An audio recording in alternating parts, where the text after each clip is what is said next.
পবিত্র ঈদুল আজহা উপলক্ষে রাজধানীতে কুরবানির পশুর অস্থায়ী হাট বসাতে দরপত্র আহ্বান করেছে ঢাকা উত্তর সিটি কর্পোরেশন ডিএনসিসি। এর মধ্যে একটি হাটে সর্বোচ্চ ১৪ কোটি টাকা দর উঠলেও ৪টি হাটে কোনো দরদাতা পাওয়া যায়নি। ডিএনসিসি সূত্রে জানা যায়, উত্তরা দিয়াবাড়ি ১৬ ও ১৮ নম্বর সেক্টর সংলগ্ন বহুবাজার এলাকায় খালি জায়গায় হাটটির জন্য সর্বোচ্চ ১৪ কোটি ১৫ লক্ষ টাকা দর প্রস্তাব দিয়েছে এসএফ কর্পোরেশন। এই হাটে সরকারি দর ছিল ৮ কোটি ৩০ লক্ষ ৩৩ হাজার ৩৩৪ টাকা। এবছর উত্তরা দিয়াবাড়ি সহ মোট ১২টি অস্থায়ী হাট বসাতে দরপত্র আহ্বান জানানো হয়। দরপত্র খোলার পর দেখা যায় ৪টি হাটে কোনো দর প্রস্তাব জমা পড়েনি।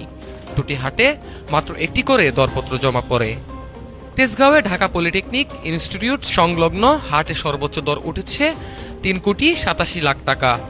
আর মিরপুর ৬ এলাকায় একটি হাটে সর্বোচ্চ দর পাওয়া গিয়েছে ১ কোটি ৭৯ লাখ টাকা। অন্যদিকে কয়েকটি হাটে দর তুলনামূলক কম। মিরপুর কালশী বালুর হাটে সর্বোচ্চ দর ৩০ লক্ষ ১১ হাজার টাকা। রহমাননগর এলাকায় একটি হাটে সর্বোচ্চ দর উঠেছে ২৮ লাখ টাকা। ডিএনসিসির কর্মকর্তা জানান, যেসব হাটে দরদাতা পাওয়া যায়নি সেগুলোর জন্য পুনরায় দরপত্র আহ্বান করা হবে।